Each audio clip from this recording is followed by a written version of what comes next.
foam at the mouth, unlike Hollerin' Hank.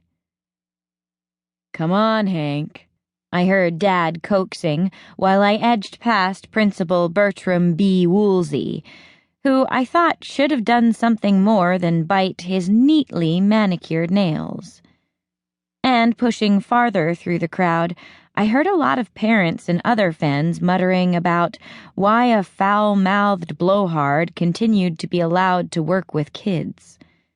Sentiments I knew they'd forget when the Stingers won yet another state championship trophy for our school's already full case. "I think that's enough now," Dad added. "Enough." But Hollerin' Hank wasn't done yet. In fact, he spun around and confronted my father, actually drawing back his fist. I knew my dad could fight his own battles. His conflicts with Mr. Kildare were pretty much the stuff of legends.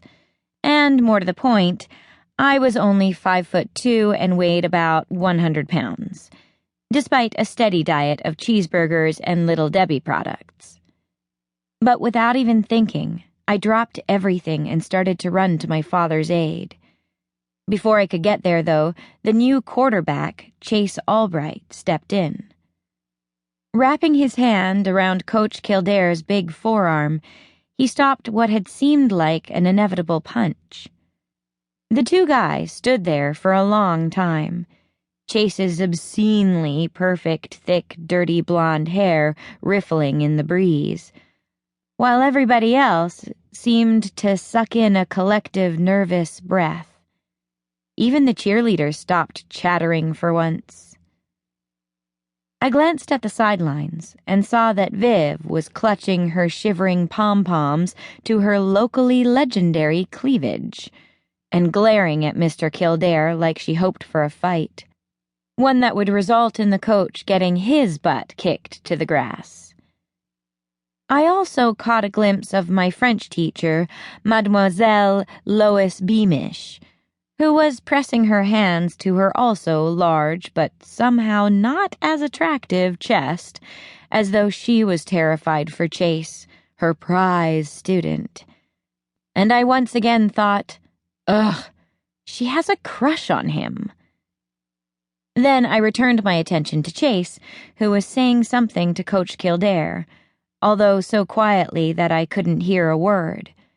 But whatever he uttered, it made Mr. Kildare's face fade from crimson to pink, and his hands fall to his sides.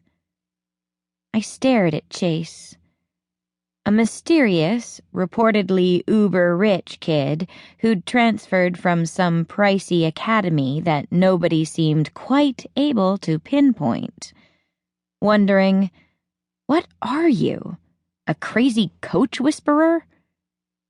Honestly, it seemed possible, because the next thing I knew, Hollerin' Hank pulled free of Chase and addressed Mike in a brusque but civilized tone.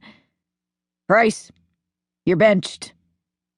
Then, as Mike sat down to sulk, Mr. Kildare and my dad exchanged some gruff coaching-type words, and the game got underway again, as if nothing had happened. Retrieving my stuff from the ground and brushing a footprint off my notebook, I climbed into the bleachers, trying to pay more attention so I'd at least have something for the Honeywell High Gazette. But my mind kept wandering, and as the fourth quarter drew to a close, I found myself doodling a picture of the heavy-set, universally despised coach with a knife in his chest and X's for eyes, next to the word inevitable. And just to pass the time, I inked a list of suspects, if the murder ever really did happen. Dad, it's true, wants that head coach glory. Mike Price, disgraced football hero, probably losing chance for scholarship. Mike's parents, soon paying a lot of money for college for meathead son. I glanced again at the sidelines, where Viv had resumed hopping around with a